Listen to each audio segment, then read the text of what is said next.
तो दोस्तों हाल ही में मैंने ओनम योजी नाम की एक एनिमी सीरीज को देखा है जो साल 2023 में रिलीज हुई थी, जिसमें तुम्हें सुपर नेचुरल, मिस्ट्री और थ्रिल जैसे एलिमेंट्स देखने को मिलेंगे। और इसके क्रिएटर है पाकू यामामाकुरा। इस एनिमी के अंदर तुम्हें काफी हॉरर सीन्स देखने को मिलेंगे और तुम्हें काफी ज्यादा मजा भी आने वाला है। तो चलो शुरू करते हैं। एपिसोड की शुरुआत में हमें एक विलेज का सीन दिखाया जाता है, जहां रात के समय राज्य का एक बड़ा ऑफिसर अपने बग्गी पर बैठकर महल की तरफ जा रहा होता है।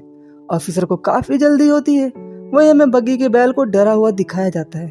बग्गी अपनी जगह से हिल ले रही होती है क्योंकि उन्हें आगे से एक और बग्गी आते हुए दिखाई देती है। इस बग्गी को कोई बैल नहीं चला रहा होता है, ये अपने आप चल रही होती है। नारीहीरा जो एक बड़ा ऑफिसर होता है, उसके गार्ड उसे आगाह कर देते हैं कि हमारे आगे जो चीज है ये कोई डेमोनिक एंटिटी है।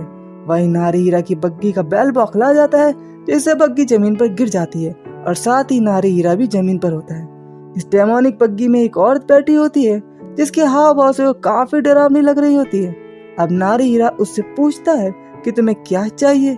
वहीं इस जवाब में वो औरत बताती है कि वो इंपीरियल पैलेस को ढूंढ रही है और वो काफी लंबा सफर तय करके आई है। नारीहीरा का गार्ड अब ये सब ज्यादा देर देख नहीं पाता है और अपनी तलवार से उस औरत के ऊपर एक वार कर देता है, जिसे वह औरत अपने दांतों से पकड़ लेती है। उस औरत का स्वरूप बदल चुका था और वो एक डीमन की तरह दिख रही थी। अगले सीन में हमें नारीहीरा को महल में दिखाया जाता है, जहाँ वो हिरामासा नाम के व्यक्ति को ये सारी बात बता रहा होता है और उसे इस डीमन को खत्म करने को कहता है, जिससे विलेज सुरक्षित रहे। हिरामासा एक म्यूजिशियन होता है, साथ ही साथ वो एम्परर डाइगो का ग्रैंडसन भी होता है। हिरामासा एक स्कूल में मदद के लिए जाता है, जहाँ मंत्र विद्या सिखाया जाता है। यहाँ के व्यक्ति से बात करने पे पता चलता है कि अभी कोई स्टूडेंट उसकी मदद नहीं कर सकता है, पर सेमियाबे नाम का एक व्यक्ति होता है जो हिरामासा की हेल्प कर सकता है और उसने अपनी पढ़ाई पूरी कर ली होती है। इस बीच हमें सेमियाबे के बारे में एक रूमर पता चलता है कि वो एक फॉक्स का वंशज है, जो काफी चौंकाने वाली बात होती है। खैर, हिरामासा सेमियाबे को खोजते हुए उसके घर पहुंच जाता है, जो काफी बड़ा होता है। अंदर जाते ही हिरामासा को एक आदमी दिखता है जो अजीबोगरीब बात कर रहा था, जो हिरामासा को समझ नहीं आ रहा होता है। यह आदमी सेमियाबे होता है, जिसे हिरामासा पहचान लेता है। वही हिरामासा अपना इंट्रोडक्शन दे ही रहा होता है कि सेमियाबे गायब हो जाता है और उसकी जगह हमें एक मेंढक दिखता है, जहाँ सेमियाबे एक ब्रिज पर होता है। ये देखकर एक बार फिर हिरामासा अपना इंट्रोडक्शन देता है और इस बार सेमियाबे की जगह उसे सांप दिखता है, जिसे देख हिरामासा डर जाता है और पानी में गिर जाता है। इससे हिरामासा को खूब गुस्सा आ जाता है और वो पूछता है कि मैं असली सेमियाबे से मिल रहा हूँ ना। थोड़ा मुस्कुराते हुए सेमियाबे हिरामासा से माफी मांगता है और कहता है, मेरा इरादा तुम्हें भीगा हुआ चूहा बनाने का नहीं था। इन दोनों में थोड़ी देर कन्वर्सेशन के बाद सेमियाबे कुछ मंत्र बोलता है, जिसे दो लड़की प्रकट हो जाती है और इन दोनों के हाथ में हिरामासा के लिए कपड़े होते हैं। अगले सीन में हिरामासा नारीहीरा के साथ हुए हादसे के बारे में सेमियाबे को सब बता देता है और वो उससे मदद की गुजारिश करता है। जवाब में सेमियाबे कहता है, विलेज के लोगों को मेरे मदद की क्या जरूरत है, उनकी मदद तो एम्परर को करनी चाहिए। ये सुनते ही हिरामासा गुस्से में आ जाता है और उसे एहसास होता है कि वो गलत जगह मदद के लिए आ गया है। हिरामासा ये बात कहकर उस जगह से निकल जाता है कि एक डीमन प्रिंसेस को तो मैं अकेला ही हैंडल कर लूंगा। अगले सीन में रात का वक्त होता है और हिरामासा तीर कमान लेकर पूरी तैयारी में होता है डीमन प्रिंसेस को पकड़ने के लिए। तभी उसके पीछे सेमियाबे खड़ा होता है, जिसे देख हिरामासा थोड़ा खुश हो जाता है और पूछता है कि तुम विलेज की रक्षा के लिए आए हो ना।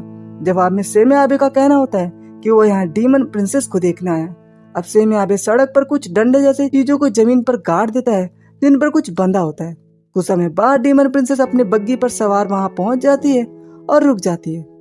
उसे किसी का पता लगता है और वो चेतावनी देती है कि जो कोई भी है वो अपने आप बाहर निकल जाए। यहाँ और कोई भी छिप कर बैठा था। अब एक के बाद एक तीर चलने लगते हैं, जिनमें आग लगी हुई होती है, जिनसे बग्गी में आग लग जाती है। ये तीर चलाने वाला नारीहीरा होता है, जिसे ये मंजूर नहीं होता है कि कोई फॉक्स का वंशज इस राज्य को बचाए, इसलिए वो यहाँ कुछ सैनिकों के साथ आया होता है। अचानक से एक डेमोनिक हाथ बग्गी में से निकलता है, जो नारीहीरा को पकड़ लेता है, जिससे नारीहीरा की जान चली जाती है।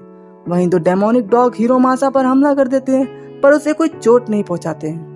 पूरे विलेज में बारिश होने लगती है, जहाँ सेमियाबे और हिरामासा नारीहीरा की डेथ को लेकर काफी दुखी होते हैं। सीन शिफ्ट होता है, जहाँ हमें हिरामासा और सेमियाबे को दिखाया जाता है, जिसे हिरामासा एम्परर ने ऑर्डर दिया होता है कि आज रात हिरामासा और सैन्य टुकड़ी सुजुकी गेट की रखवाली करेंगे। इससे हिरामासा को उसके साथ 6 दिन पहले हुई घटना की याद आती है, जिसमें एक डॉग उसके पास एक लेटर लेके आया होता है, जिसमें काफी प्रेम भरी बातें लिखी होती है और ये डॉग वैसा ही दिख रहा होता है जैसा डीमन प्रिंसेस के डेमोनिक डॉग दिख रहे होते हैं। सेमे आबे को अब सारी बात धीरे धीरे समझ आने लगी थी और वो हिरोमासा को बताता है कि ये लेटर तुम्हारे लिए नहीं था। सेमे आबे हिरोमासा से एक और बात पूछता है कि तुम्हें राजा की तरफ से कोई लेटर या स्क्रोल भेजा गया था, जिसके जवाब में हिरोमासा एक स्क्रोल का जिक्र करता है जो राजा की तरफ से आया था और उसने उसे अपने कपड़े में रख दिया था। और ये डेमोनिक प्रिंसेस वाला हादसा भी 6 दिन पहले ही शुरू हुआ था। सेमे आबे हिरोमासा को राजा के पास जाने को कहता है ताकि वो उनके कुछ बाल ले आए।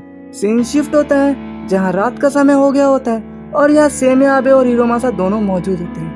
यहाँ हिरोमासा अपने साथ राजा के कुछ बाल भी ले आता है।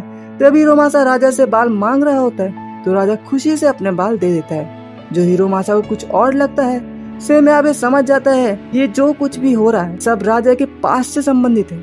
कुछ देर में हमें डेमन प्रिंसेस को भी आते हुए दिखाया जाता है, जो सेमे आबे को देख रुक जाती है। जहाँ सेमे आबे महल का रास्ता रोके खड़ा होता है और वो डीमन प्रिंसेस को राजा के साथ नहीं जाने देने वाला होता है। डीमन प्रिंसेस गुस्से में आ जाती है और अपना डेमोनिक रूप दिखाती है, जिससे वो काफी बड़ी हो गई होती है और सेमे आबे पर एक के बाद एक वार करने लगती है। वही हिरोमासा को डेमोनिक डॉग्स घेर लिया था। डेमोनिक प्रिंसेस वार कर ही रही होती है कि उसे ब्रिज पर खड़ा कोई व्यक्ति दिखता है जो कोई और नहीं राजा खुद होता है। राजा को देख प्रिंसेस शांत हो जाती है और रोने लगती है। तभी उसके पास राजा आता है और उससे माफी मांगते हुए कहता है, मुझे माफ कर दो रिंडो। तभी हमें एक फ्लैशबैक दिखाया जाता है जहाँ शांत से एक जगह में एक लड़की रह रही होती है जिसका नाम रिंडो होता है। और एक दिन यहाँ राजा अपने सैनिकों के साथ घूमने आए होते हैं। राजा रिंडो से मिलता है और इस बीच वो काफी दिनों रिंडो के साथ रहता है, जिस बीच रिंडो और राजा को एक दूसरे से प्यार हो जाता है। अब राजा को किसी काम से वापस महल लौटना था। अब वो रिंडो को अपने याद में 2 कुत्ते दे देता है और रिंडो से जल्द ही वापस आने का वादा करता है। दिन पर दिन बीतते गए और कई साल हो गए। रिंडो रोज राजा की आस देखती थी पर राजा वापस नहीं आया। जिस अकेलेपन में रिंडो की मौत हो गई और वो एक डीमन में बदल गई। अब हमें प्रेजेंट का टाइम दिखाया जाता है जहाँ राजा रिंडो को काफी सुंदर कहता है और उसकी काफी तारीफ भी करता है, जिससे डीमन की आंखों में आंसू आने लगते हैं। सुबह हो रही होती है जहाँ रिंडो की आत्मा को शांति मिल गई होती है और बाद में हमें ये पता चलता है कि राजा यहाँ पर रात को मौजूद ही नहीं था, जहाँ उसका एक इल्यूजन क्रिएट किया गया था जिसे सेमे आबे ने क्रिएट किया था। तो यहाँ होता है इस एपिसोड का एंड। कमेंट करके जरूर बताना कि तुम्हें ये वीडियो कैसी लगी और अगर मेरी वीडियो अच्छी लगी तो इसे लाइक और सब्सक्राइब जरूर करना। मैं ऐसी वीडियो लाता रहूंगा। तब तक के लिए बाय।